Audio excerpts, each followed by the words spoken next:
In this video, I'll be showing you how to import lists of objects in Excel files into PowerDesigner models. You can import multiple types of objects on separate worksheets in a single file, with each worksheet named after the type of object it contains. The first sheet here is called Table, and it lists 3 tables to import. The 2 columns, Name and Owner, are named after table properties. Sub-objects, objects that are contained in other objects, should have their worksheet named in the format you see here for columns. Table.column. If no value is given for a particular row, as in the table column here, then the wizard will take the last available value. You can import link objects such as references if you can define both their extremities. A reference join is a sub-object of a reference. Note how the parent column refers to the reference which contains the join, and also how we're using the dot notation to identify sub-objects in the parent table column and child table column properties. Keys are sub-objects of tables. Here we're using 1 to signify true in the primary column to say that these are primary keys. On the second reference worksheet, the list won't create new references, but will instead update the existing references based on the values that we've set for the reference joins and table keys on the previous worksheets. It's worth taking time to ensure that your Excel file conforms as closely as possible to the PowerDesigner meta model, as the wizard can automatically identify and import worksheets and columns that it recognizes.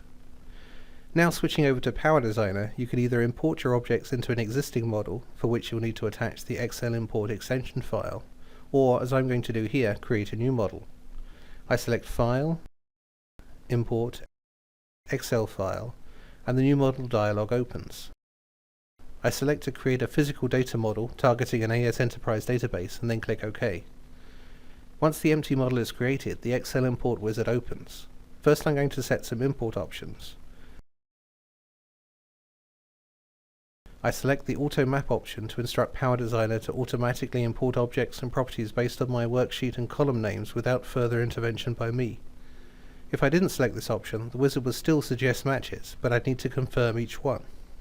I'll also select to create symbols so we can see the progress the wizard is making, and you'll notice that there are a handful of other options to allow you to customize the import to your conventions.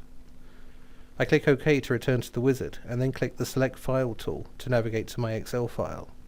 This file is included in the Examples folder of your PowerDesigner installation for you to examine and experiment with. I click Next, and PowerDesigner starts reading the Excel file. It needs to ask me about how to import the Reference To worksheet. It knows how to import all the other pages, and I just need to say that I want to import this sheet as references. Note, by the way, that if you want to import objects that aren't included in the PowerDesigner meta model, the wizard can create an extension for you to do so. Just click the button to the right of the list and specify a name. This mechanism is also available for creating new properties for existing objects. I click Next, and PowerDesigner starts creating model objects. We're watching this in real time. Tables are created first, then columns, references, and keys.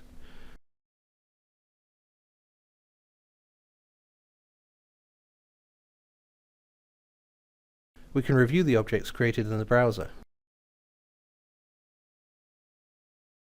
You'll note that PowerDesigner has also created a user, DBA, because we specified DBA as the owner of our tables.